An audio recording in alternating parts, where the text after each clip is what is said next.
सरकारले नेपाल आयल निगमलाई 7 अर्ब रुपियाँ ऋण लगानी गर्ने निर्णय गरेको छ। मन्त्री परिषदका निर्णय सार्वजनिक गर्न आइतबार सिंहदरबारमा आयोजित पत्रकार सम्मेलनमा सरकारका प्रवक्ता ज्ञानेन्द्र बहादुर कार्कीले पेट्रोलियम पदार्थको मूल्य समायोजन भएका आयल निगमले इन्डियन आयल कर्पोरेसन लिमिटेडलाई भुक्तानी दिन रकम अपुग भएकाले अर्थ मन्त्रालयले 7 अर्ब रुपियाँ ऋण लगानी गर्ने निर्णय गरेको जानकारी दिनुभयो। त्यस्तै पेट्रोलियम पदार्थमा पूर्वाधार कर बापत मूल्य समायोजन भएको रकम 59 करोड 86 लाख रुपियाँ अनुदान स्वरूप नेपाल आयल निगमलाई उपलब्ध गराउने निर्णय पनि गरिएको प्रवक्ता कार्कीले बताउनुभयो। बैठकले माथिल्लो कर्णाली जलविद्युत परियोजनाको वित्तीय व्यवस्थापनको म्याद 2 वर्ष थप गर्ने निर्णय गरेको छ भने जुरे पहिरो पीडित समुदायका लागि जनस्तरबाट सङ्कलित रकम फुकुवा गर्न स्वीकृति दिने निर्णय गरेको छ। त्यस्तै व्यापार घाटा न्यूनीकरणका लागि विभिन्न 10 वस्तुको पैठारीमा लगाइएको बन्देजलाई भदौ 14 गतेसम्म निरन्तरता दिने निर्णय भएको उहाँले बताउनुभयो। बर्ड फ्लू प्रभावित र नियन्त्रणमा खटिएकालाई प्रोत्साहन सुविधा प्रदान गर्ने मापदण्ड स्वीकृत गरेको पनि उहाँले जानकारी दिनुभयो।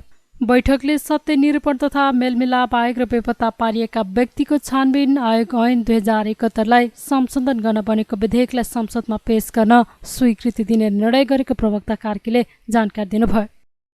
माथिल्लो कर्णाली जलविद्युत परियोजनाको वित्तीय व्यवस्थापनको म्याद मन्त्री परिषदबाट निर्णय भएको मितिले 2 वर्ष थप गर्ने, पेट्रोलियम पदार्थमा पूर्वाधार कर बापत मूल्य समायोजन भएको रकम 59 करोड 86 लाख 80 हजार रुपियाँ अनुदान स्वरूप उद्योग वाणिज्य तथा आपूर्ति मन्त्रालय मार्फत नेपाल आयल निगमलाई उपलब्ध गराउने, पेट्रोलियम पदार्थको मूल्य समायोजन भएको कारण नेपाल आयल निगमले इन्डियन आयल कर्पोरेसन लिमिटेडलाई भुक्तानी दिन रकम अपुग भएकोले नेपाल सरकार अर्थ मन्त्रालयले नेपाल आयल निगमलाई 7 अर्ब रुपियाँ ऋण लगानी गर्ने, विभिन्न 10 वस्तुको पैठारीमा लगाइएको बन्देजलाई भदौ 14 गतेसम्म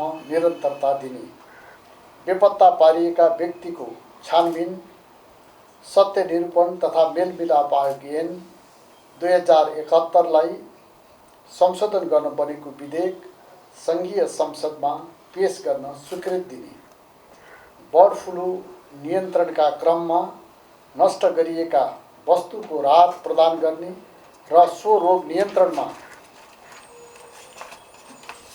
खटाइएकाहरूलाई प्रोत्साहन सुविधा प्रदान गर्ने मापदण्ड स्वीकृत गर्ने, मेलम्ची खानेपानी आयोजनाको सुरुङ परीक्षण गर्ने क्रममा दुर्घटनामा परि दिवंगत हुनुभएका इन्जिनियर सतीश कुमार गोइट र सवारी चालक राधाकृष्ण थापा मगरको परिवारलाई क्षतिपूर्ति स्वरूप 5-5 लाखका दरले आर्थिक सहायता उपलब्ध गराउने, जुरे पहिरो पीडित समुदायका लागि जनस्तरबाट सङ्कलित रकम फुकुवा गर्न स्वीकृति दिने, कसुरजन्य सम्पत्ति तथा साधन रोक्का नियन्त्रण र जफत ऐन 2070 को दफा 35 अनुसार सर्वोच्च अदालतको फैसलाबाट अन्तिम कसुरदार ठहर भई भक्तपुर जिल्ला साबिक कटुन्जे गाविस वडा नम्बर 2 क स्थित 4 रोपनी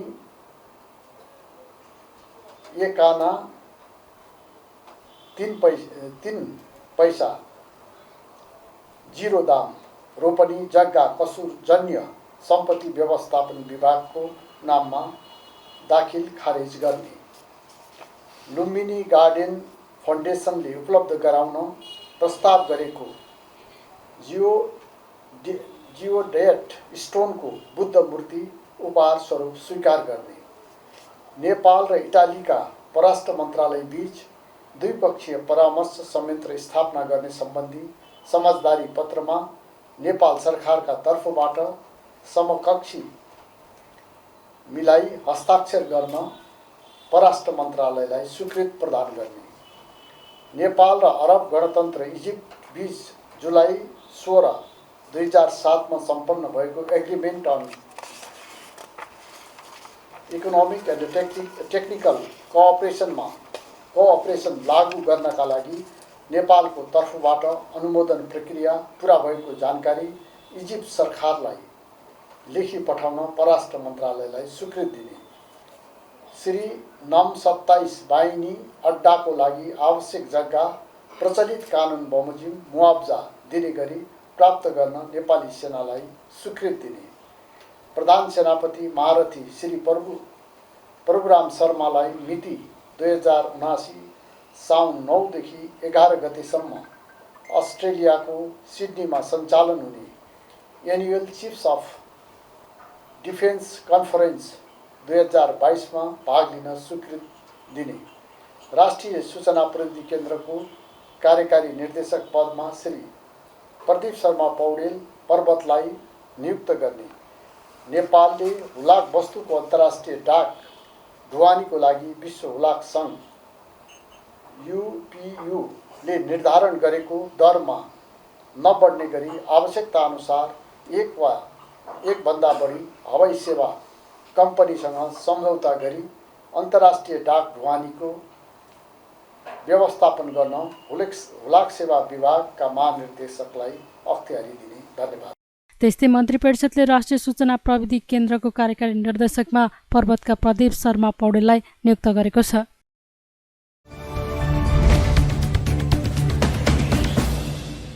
प्रतिनिधि सभाकी उपसभामुख पुष्पा भुसाल गौतमले पदभार ग्रहण गर्नुभएको छ। शीतल निवासमा राष्ट्रपति विद्यादेवी भण्डारीको उपस्थितिमा सभामुख अग्निप्रसाद सापकोटाबाट पद तथा गोपनीयताको शपथ लिएपछि उपसभामुख भुसालले सिंहदरबार पुगेर पदभार ग्रहण गर्नुभएको हो। सिंहदरबार पुग्दा उपसभामुख भुसाललाई संसद सचिवालयका कर्मचारीहरूले स्वागत गरेका थिए। पदभार ग्रहण गर्दै भुसालले बाँकी रहेको अवधिमा प्रतिनिधि सभालाई थप प्रभावकारी बनाउनका लागि भूमिका खेल्ने बताउनुभयो।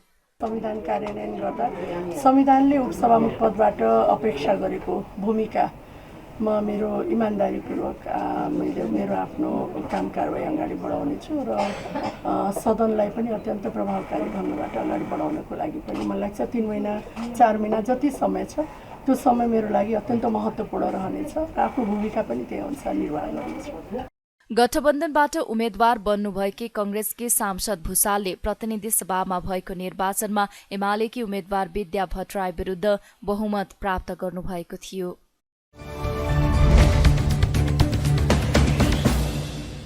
गृहमन्त्री बालकृष्ण खाडले भृकुटी मण्डपमा भएको आगलागीको कारणबारे छानबिन हुने बताउनु भएको छ। उहाँले आगलागीबाट अपाङ्ग कोषको सामान जलेर नष्ट भएको भन्दै सरकारले सहयोग गर्ने प्रतिबद्धता समेत जनाउनुभयो। आइतबार आगलागी भएको स्थानको निरीक्षण गर्दै गृहमन्त्री खाडले राष्ट्रिय विपद न्यूनीकरण तथा व्यवस्थापन प्राधिकरण मार्फत अपाङ्ग कोषलाई आवश्यक सामग्री हस्तान्तरण गरिने बताउनुभयो। आगलागीका कारण कोषको पुस्तकहरू र समाज कल्याण परिषदका सामग्रीहरू नष्ट भएको उहाँको भनाइ छ। उहाँले कसरी आगो लाग्यो भन्ने थप छानबिन हुने जिकिर समेत गर्नुभयो। कोषको चाहिँ नि यो भण्डारगृहमा आगो लाग्यो होइन र महत्त्वपूर्ण पुस्तकहरू पनि समाज कल्याण परिषदका सामग्रीहरू र कोषका सहायक सामग्रीहरू नष्ट भए। यो हामी सबैको लागि दुःखद कुरा हो। अब यहाँ कसरी आगो लाग्यो त्यसको पनि थप छानबिन हुन्छ नै र यतापट्टि कोषलाई नेपाल सरकारले राष्ट्रिय विपद न्यूनीकरण तथा व्यवस्थापन प्राधिकरण मार्फत सामग्रीहरूको व्यवस्थापन गर्ने र उहाँहरूलाई सामग्रीहरू दिने चाहिँ हाम्रो कार्ययोजना छ। छिट्टै नै हामी सामग्री उहाँहरूलाई हस्तान्तरण गर्छौँ र सामग्री राख्ने ठाउँ पनि खोजिदिनु पर्ने भइसकेको थियो। त्यो उहाँहरूसँग सरसल्लाह गरेर हाम्रो प्राधिकरणले उचित व्यवस्थापन गर्छौँ। निरीक्षणका क्रममा उहाँले परिषद र कोषका पदाधिकारीसँग छलफल गर्नुभएको थियो।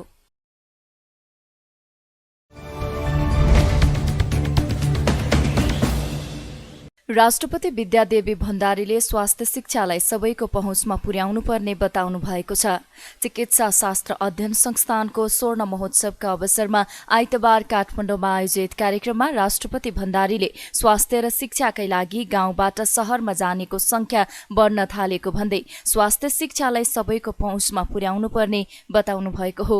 उहाँले स्तरीय स्वास्थ्य सेवा सबैले पाउने हक संविधानले सुनिश्चित गरेको भन्दै स्वास्थ्यकर्मी उत्पादन गर्नका लागि विशेष ध्यान दिनुपर्ने धारणा राख्नुभयो। राष्ट्रपति भण्डारीले विज्ञान प्रविधिबाट स्वास्थ्य सेवाले अधिकतम लाभ लिनुपर्ने उल्लेख गर्नुभयो। मेडिकल शिक्षाका साथै स्वास्थ्य सेवाको क्षेत्रमा समेत अग्रणी रहेको यस संस्थानले मुलुकको विकासमा पुर्याएको योगदान अतुलनीय छ। स्वास्थ्य क्षेत्रमा मुलुकलाई आवश्यक पर्ने दक्ष जनशक्ति उत्पादनमा यस संस्थानको विशिष्ट भूमिका रहेको छ। यस संस्थानबाट उत्पादित जनशक्तिले देशमा मात्रै नभएर विदेशमा पनि नेपाललाई चिनाइराख्न ठूलो योगदान पुर्याउनु भएको छ। यस संस्थानका संस्थापकहरूको दूरदृष्टि एवं अनवरत सामूहिक प्रयासको प्रतिफल स्वरूप आज संस्थानले 50 वर्षको यो गौरवपूर्ण कोसेढुङ्गा पार गर्न सफल भएको छ। यो हामी सबैका लागि गौरवको विषय हो। नेपालको संविधानले सम्पूर्ण नागरिकहरूका लागि स्वास्थ्य सेवामा पहुँचलाई मौलिक हकको रूपमा सुनिश्चित गर्दै स्तरीय स्वास्थ्य सेवा सहज रूपमा सबैले प्राप्त गर्ने अधिकारको प्रत्याभूति गरेको छ। यस संवैधानिक प्रावधानलाई मूर्त रूप प्रदान गर्न स्वास्थ्य क्षेत्रमा आवश्यक पर्ने जनशक्तिको आवधिक प्रक्षेपणको आधारमा विशेषज्ञ डाक्टर, नर्स लगायत स्वास्थ्य प्राविधिकहरूको उत्पादनका लागि राज्यद्वारा आवश्यक नीति, कार्यक्रम र योजना तर्जुमा गर्दै भौतिक एवं संस्थागत पूर्वाधारको व्यवस्था गरिनु पर्दछ। जनताको आकांक्षा बमोजिम स्वास्थ्य शिक्षा तथा सेवामा सबैको पहुँच स्थापित गर्न स्वदेशमै यसको मेडिकल शिक्षाको प्रवर्धन गरी स्वावलम्बी एवं आत्मनिर्भर स्वास्थ्य प्रणालीको विकास गर्नु अति आवश्यक छ। स्वास्थ्य शिक्षा तथा सेवाको क्षेत्रमा राज्यको एक अग्रणी निकायको रूपमा यस संस्थाले स्वास्थ्य क्षेत्रमा आवश्यक पर्ने जनशक्ति विकासका लागि निरन्तर नेतृत्वदायी भूमिका निभाउने मैले अपेक्षा गरेको छु। साथै विशिष्टीकृत सेवाको लागि संस्थानको प्रयास, तयारी र योजनाको म प्रशंसा गर्न चाहन्छु र यसमा सबैको सहयोग अपेक्षित छ। मुलुकमा मेडिकल शिक्षाको विस्तारका बारेमा चर्चा गर्दा हामीले सबै प्रदेश, भूगोल र क्षेत्रहरूमा शिक्षा र सेवाको अवसरलाई विकेन्द्रित गर्नु अति आवश्यक छ। रोगहरूको उपचार गर्न ठुला सहर, राजधानी र विदेश धाउनु पर्ने परिस्थितिको अन्त्य गरी जनतालाई पाएक पर्ने स्थानमै आधारभूत तथा विशेषज्ञ स्वास्थ्य सेवा सहज बनाउन हाम्रो ध्यान केन्द्रित हुनु पर्दछ। यस सन्दर्भमा केही महिना अघि मात्र जुम्ला सदरमुकाम स्थित कर्णाली स्वास्थ्य विज्ञान प्रतिष्ठानमा MBBS तहको पढाइ सुरुवात भएको पनि म आज स्मरण गर्न चाहन्छु।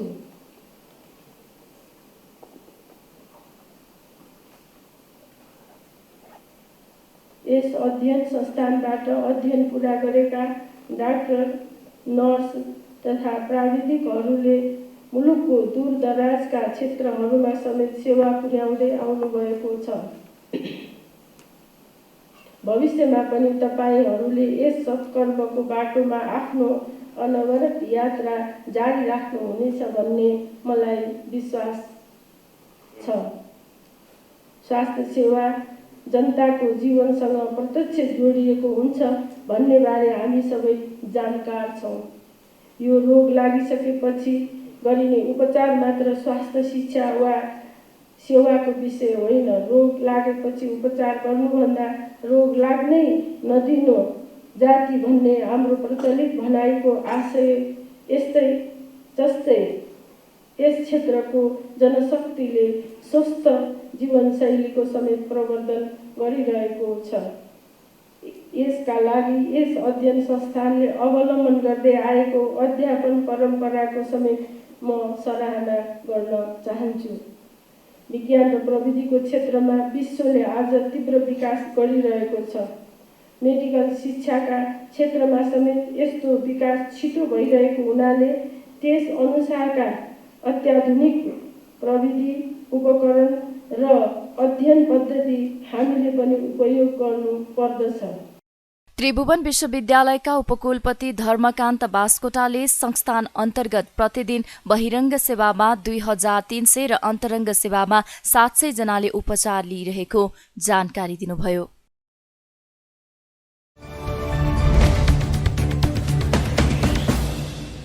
नेपालमा थप 135 जनामा कोरोना संक्रमण पुष्टि भएको छ। देशभर गरिएको 1473 PCR परीक्षणका क्रममा 114 जना र 1568 एन्टिजेन परीक्षणका क्रममा 21 जनामा कोरोना संक्रमण पुष्टि भएको हो। कोरोनाका कारण थप 1 जनाको मृत्यु भएको स्वास्थ्य मन्त्रालयले जनाएको छ। हालसम्म नेपालमा कोरोनाका कारण 11,953 जनाले ज्यान गुमाइसकेका छन्। त्यस्तै थप 59 संक्रमित निको हुँदा हालसम्म नेपालमा 9,68,016 जना निको भएका छन्। हाल नेपालमा 1,439 सक्रिय संक्रमित आइसोलेसनमा रहेको मन्त्रालयले जनाएको छ।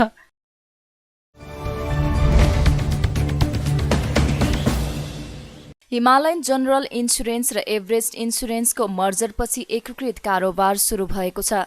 मर्जरपछि हिमालयन एभरेस्ट इन्सुरेन्सले आइतबारदेखि एकीकृत कारोबार सुरु गरेको हो। आइतबार काठमाडौँमा आयोजित एक कार्यक्रमका बीच बीमा समितिका अध्यक्ष सूर्यप्रसाद सिलवालले एकीकृत कारोबार शुभारम्भ गर्नुभएको हो। एकीकृत कारोबार सुरु भएसँगै बीमा क्षेत्रकै पहिलो मर्जर सफल भएको छ। दुई कम्पनीले गत वैशाखमा मर्जरका लागि आपसमा समझदारी पत्रमा हस्ताक्षर गरेका थिए भने बीमा समितिले गत असार 9 गते यी दुई कम्पनीलाई मर्जरका लागि अन्तिम स्वीकृति दिएको थियो।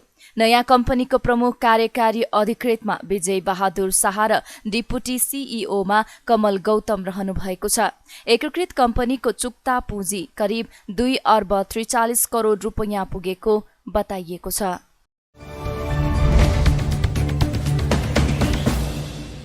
गभर्नर महाप्रसाद अधिकारीको राजीनामा माग्दै सत्तारूढ दल निकट विद्यार्थीहरूले बालुवाटारमा प्रदर्शन गरेका छन्।